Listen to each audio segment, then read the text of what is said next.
A lenda do corpo seco. A lenda do corpo seco é uma das muitas histórias folclóricas que fazem parte do imaginário popular do Brasil. Ela tem suas variações regionais, mas em sua essência a história narra a trajetória trágica de um homem extremamente egoísta e cruel. Esse homem, por sua ganância e falta de compaixão pelos outros, acaba encontrando um destino macabro, mesmo após a sua morte. Disse que, após o falecimento deste homem malvado, algo extraordinário aconteceu. Seu corpo não se decompôs, como era natural, permanecendo incrivelmente preservado. O cadáver, em vez de se transformar em pó e ossos, secou e endureceu devido à maldade que havia habitado nele em vida. Esse fenômeno sobrenatural deu origem ao nome corpo seco. A lenda continua ao afirmar que o corpo seco não encontrou paz nem na morte. Não encontrou paz nem na morte. Assombrado pelo peso de suas ações cruéis, o espírito do homem passou a vagar por áreas isoladas e assombradas, muitas vezes buscando vingança contra aqueles que ele prejudicou em vida. Seu objetivo é aterrorizar e fazer sofrer, como uma forma de expiar suas próprias culpas. Essa narrativa carregada de moralidade e advertência sobre as consequências das más ações tem raízes profundas nas tradições culturais brasileiras. Ela é transmitida de geração em geração como um lembrete do poder das escolhas individuais e das ramificações que podem ecoar além da vida. O corpo seco representa a noção de que nossa natureza interior pode moldar não apenas nosso destino, mas também a maneira como somos lembrados após a morte.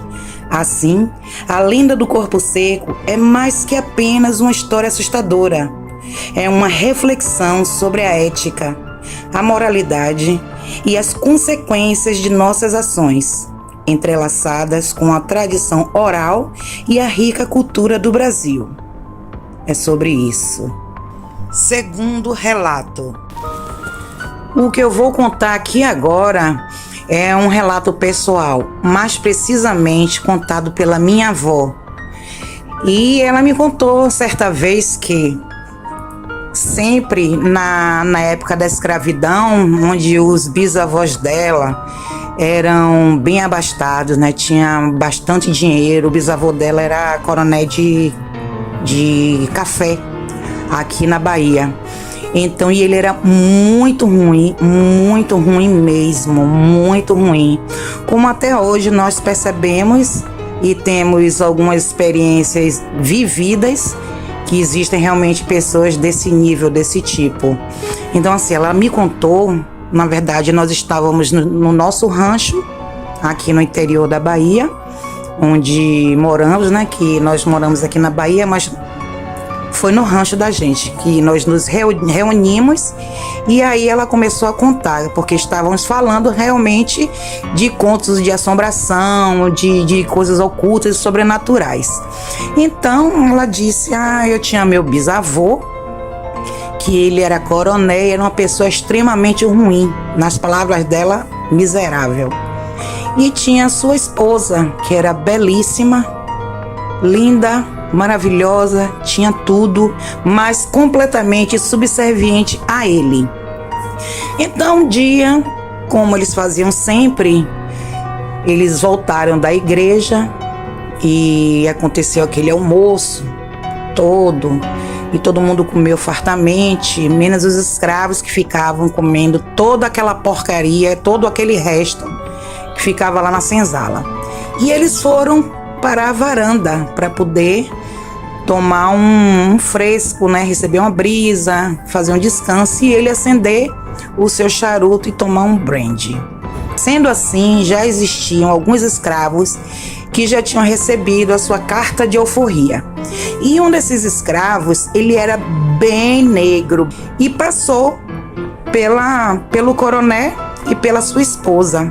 Só que ele estava em um cavalo garboso, branco e todo vestido de branco. A sua vestimenta era toda branca, dos pés à cabeça. E todas aquelas pessoas ficaram maravilhadas. E todas aquelas pessoas que apreciaram aquele rapaz passando ficaram maravilhadas, e vestido tudo de branco, mas ninguém podia falar nada, não é, principalmente as mulheres. Só que ela, a esposa do coronel, sem maldade, olhou para ele e falou: marido, como é bonito, meus amados e minhas amadas. Ele pediu ao capataz dele para que convidasse o ex-escravo a tomar um brinde com ele. Nesse brinde foram 1, foram 2, foram 3, e o escravo ficou bêbado. Ele mandou matar o escravo, cortou o escravo todo, botou para cozinhar e fez com que a sua esposa comesse o escravo todinho. Enquanto tinha o ex-escravo, ela comeu ele todo, até que chegou um certo dia, ela morreu. Não se sabe a causa, minha avó não me contou, mas ele morreu com mais maldade no coração ainda, e para não ser descoberto, mesmo se fosse ele era coronel, não ia acontecer nada, mas para poder ele continuar com a sua posição para que não abalasse a sua moral e boa conduta, dizemos assim, ele mandou fazer uma parede falsa dentro de casa, dentro da casa grande, e emparedou a sua esposa. E assim ela ficou assombrando há muitos e muitos anos, até que certo dia chegou uma benzedeira, porque ele começou a definhar. Chegou uma benzedeira e começou a ver as aparições, ela de um canto para outro, e ela, como era benzedeira e também já tinha sensibilidade, começou a sentir o cheiro de coisa podre. Mas já tinha muitos anos que ela já tinha sido emparedada, muitos anos. E aí ela entrou em contato com esse espírito, porque todo mundo deu falta dela. E ele sempre respondia: ela me deixou porque ela me traiu e eu mandei ela embora. Ela foi embora com um amante. Todo mundo acreditava nisso. Nunca, jamais, ninguém imaginar que ele teria feito isso com ela. E todo mundo também sentiu falta do ex-escravo. Ele disse: não, ele chegou aqui, tomou um brinde comigo, não sei o que aconteceu. E assim todo mundo acreditou. Então essa benzedeira, essa sensitiva, percebendo isso, entrando em contato com esse espírito, chegou para ele e falou: aconteceu isso, e se você fez isso e isso. Chegou para ele e contou tudo. Ela entrou em contato comigo. Sinto muito, ela não pôde salvar a vida dele. Ela fez tudo para salvar a vida dele, porque, como todos nós sabemos, uma benzedeira, ela tem todo o seu amor, todo o seu coração para salvar e ajudar as pessoas, independente de quem seja. Então ela tentou de tudo para poder fazer com que ele não morresse, com que ele ficasse bom. Ela conseguiu encaminhar esse espírito, ela conseguiu fazer com que esse espírito, a esposa dele, perdoasse ele. Ela seguiu o caminho dela e ele morreu seco em cima da cama. Não teve ninguém para acender uma vela para ele, para encomendar o defunto. E assim minha avó me disse que a fazenda, cada um pegou um pedaço e os escravos acabaram com tudo. E até hoje, isso foi antes de 1800 e bolinha. E ela disse pra gente que até hoje ouve-se rumores de que quem passa por ali ainda ouve os gemidos dele.